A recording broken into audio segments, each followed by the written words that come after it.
Terminamos mais um Saúde em Dia neste domingo, 28 de maio de 2023. Tivemos a entrevista do Dr. Antônio Lima, Dr. Tanta, falando de diversos temas inerentes à secretaria que ele ocupa na cela. Não é isso, doutor Zé Maria? Com toda certeza, foi uma entrevista muito boa. Se você não ouviu ou assistiu ao vivo, veja aí o reprise nas nossas redes sociais.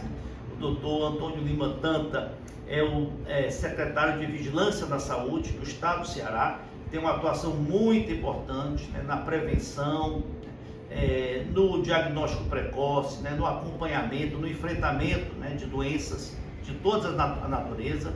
Então, ouça a nossa entrevista, que você vai aprender muito sobre a atuação da Secretaria e de como você se prevenir e se defender em relação às doenças mais infecciosas. Secretário, o que é que você achou do programa? Adorei o programa, convido você todo você que está nos vendo agora a escutar. Eu acho que foi muitas perguntas muito esclarecedoras, tanto dos ouvintes como do Dr. Arruda, do Dr. Zé Maria. Convido você, vamos lá, vamos ouvir, vamos se informar, e foi um prazer para mim também, muito grande, estar aqui com eles dois hoje e com você também.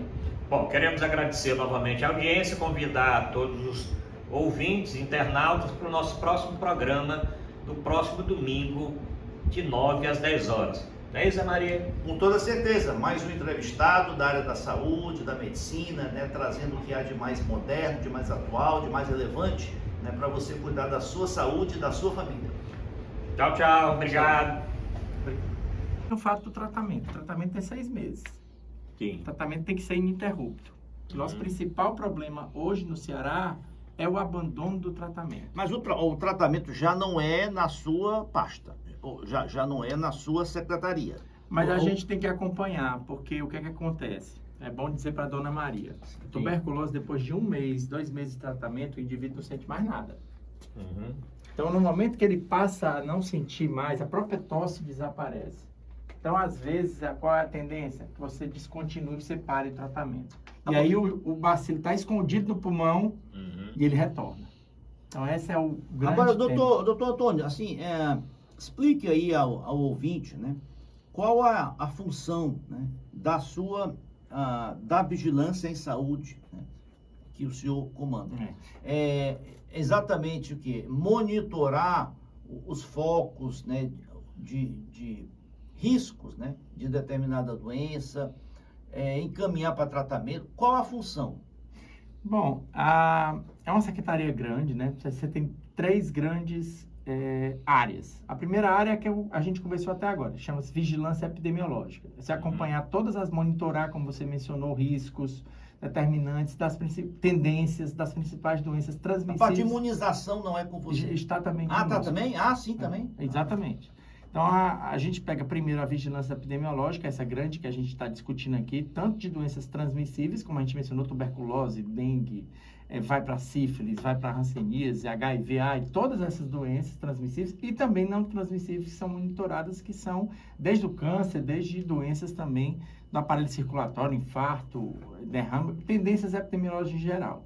Depois você tem o campo que você mencionou, imunização. Toda a organização da imunização no Estado, que é outro tema que eu acho que a gente vai... É muito amplo essa secretaria. que a gente vai conversar aqui. A gente está no processo de tentativa de recuperação de coberturas vacinais, um processo que a gente tem feito um grande esforço, eu acho que o Estado todo, Depois pega o que você mencionou, vigilância sanitária, aí pega a parte toda de alvará sanitário, pega vigilância de produtos e serviços em geral, equipamentos hospitalares, toda a parte de farmácias, toda a parte de fiscalização de produtos e serviços dentro do Estado do Ceará. E, por fim, o que a gente chama de vigilância ambiental e controle vetorial, que pega a parte, que é uma parte também extremamente relevante, que vai desde o controle dos vetores, e aí, por exemplo, como é que eu vou... Eventualmente, você tem que usar ali o que a gente chama de, conhecido popularmente como fumacê, para você cortar um surto, por exemplo, de dengue. Tem a parte da vigilância ambiental que pega a vigilância do solo e denúncias que você tem eventuais de vigilância, inclusive do ar, e de toda essa parte que a gente chama de ambiente não biológico. Então eu vou trazer 3 problemas sérios, acúmulo de lixo, fossas abertas, questão do falta de saneamento e de fornecimento de água potável de qualidade e acúmulo d'água, né? Nós estamos saindo agora do período de chuvas, né? E que a questão, principalmente da dengue e outras doenças transmitidas pelo mosquito Aedes aegypti, né? Isso é algo que a vigilância, eu acho que também atua, né? Então, chama-se vírus sincicial respiratório. Nós tivemos esse ano muitos casos no Brasil inteiro, muito graves, com bronquiolite, com algumas coisas que eu acho que a população que está ouvindo aqui da gente deve ter percebido. Eu acho que você obrigar, o uso obrigatório de máscaras cotidiano não dá mais para a gente trazer para o Estado. Aí a gente entra em outro tema que eu acho que você tem toda a razão, que é o tema do autocuidado. A gente tem que um pouco trabalhar melhor a questão do autocuidado, né? A gente vivenciou, por exemplo, esse ano, e tem conversado muito, eu acho que em todo o Brasil, em várias partes, essa questão, por exemplo, do indivíduo que está doente e vai, por exemplo, trabalhar. Estou gripado e levo minha criança para a escola gripada. Aí, realmente, a gente tem que... Isso é educação em saúde, né? Isso é uma questão... E em relação às máscaras, embora não seja nosso tema aqui, mas as máscaras, elas têm um componente de proteção, indiscutível, e tem um componente também de pessoas que a coisa de não se ver, né? Então, por exemplo, no avião, né, em aglomerações, poderia ser interessante, a depender do estágio, né, do cenário epidemiológico. Mas a gente tornar isso compulsório, obrigatório, eu acho que realmente hoje, por enquanto, só ainda permanece nas instituições hospitalares. Sobre a imunização, né, é um trabalho árduo. Quando eu cheguei na secretaria em janeiro, a gente criou junto com os colegas um dashboard de acompanhamento mensal de todas as vacinas de menores de 1 ano, inclusive com uma parceria com o Ministério Público. A gente, de fato, o Brasil cresceu. Nós tínhamos no Brasil, antes da pandemia, aproximadamente 2% da população rejeitava a vacina. Depois da pandemia, um artigo publicado mostrou que a gente estava em 14%. Meu Deus! Então, é muito em relação ao mundo inteiro. Em relação à França, que tem 25%, não é. Em relação aos Estados Unidos, que tem quase 20%, que eram movimentos antivacinas muito fortes já antes da pandemia. Então, a gente tem que... Agora, por exemplo, nós estamos recuperando coberturas vacinais infantis. Sim. Está em escala desde 2000, e eu nem trago para o meu período, não. Desde 2022 vem subindo novamente, né? Principalmente infantil. Mas as campanhas de adultos, principalmente, a gente tem sofrido dificuldade. Nós temos uma fração, tivemos uma discussão agora na CESA, na sexta, que todos que estavam lá, foi um consenso de que como levar a vacina para mais perto das pessoas. Porque as pessoas não estão, como a gente vivenciava, correndo atrás de vacina. A gente está tendo que ir para onde o povo está, né? Com as vacinas para que a nossa cobertura cresça mais rapidamente.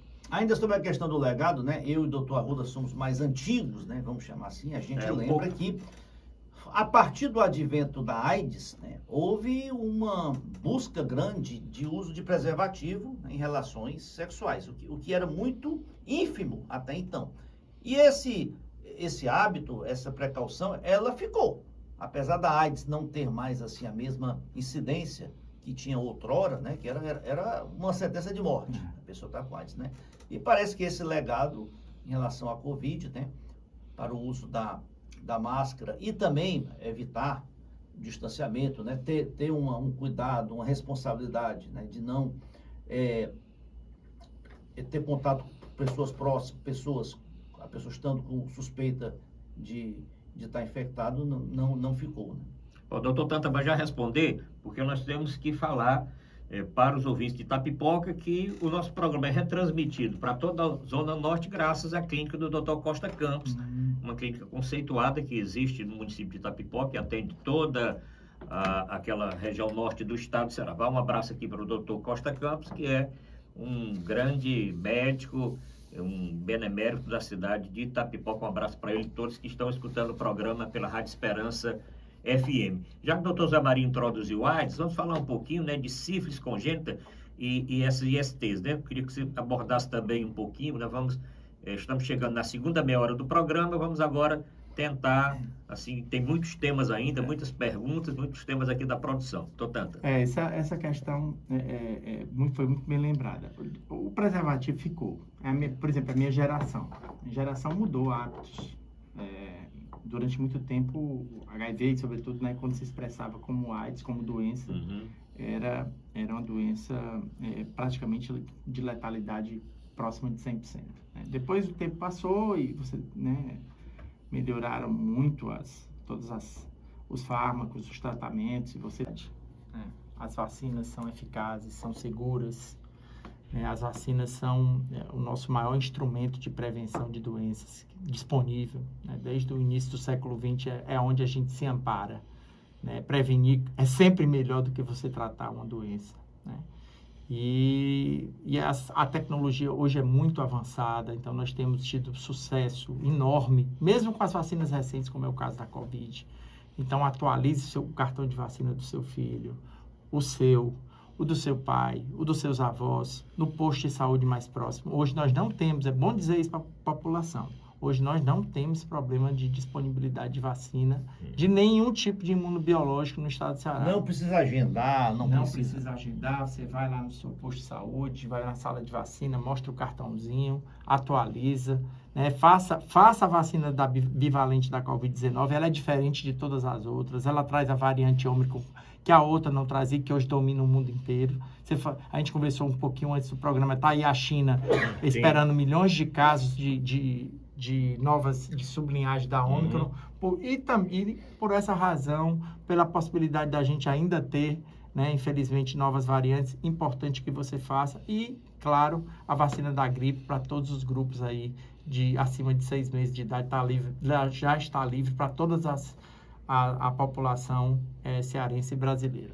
Bom, agradecer, doutor Zé Maria, a presença do doutor Tanta no nosso programa e a grande audiência que nós estamos tendo no dia de hoje em todo o Ceará. Lembrando que trechos desse nosso programa daqui a pouquinho em todas as nossas redes sociais. Você pode entrar Saúde em Dia CE no Twitter, no Instagram, no Facebook, no YouTube, vai encontrar trechos dessa entrevista de hoje, Zé Maria. Com toda certeza, agradecer ao doutor Antônio Lima Neto pela excelente entrevista, muito esclarecedora, e convidando já os nossos ouvintes para o próximo domingo, às 9 horas, né, aqui na Rádio AM 860 e nas emissoras que retransmitem e pelas nossas redes sociais, mais um entrevistado, né, para trazer o que há de mais novo, de mais relevante para a sua saúde. Bom, obrigado a todos. Leve-se o nosso programa na próxima semana e acompanhe nossas redes sociais, porque tem muita notícia durante todos os dias. Não só trecho do programa, trecho dessa entrevista, mas notícia de saúde, as notícias mais importantes que estão acontecendo no Ceará, no Brasil, em Fortaleza e no mundo. Um abraço e até a próxima semana.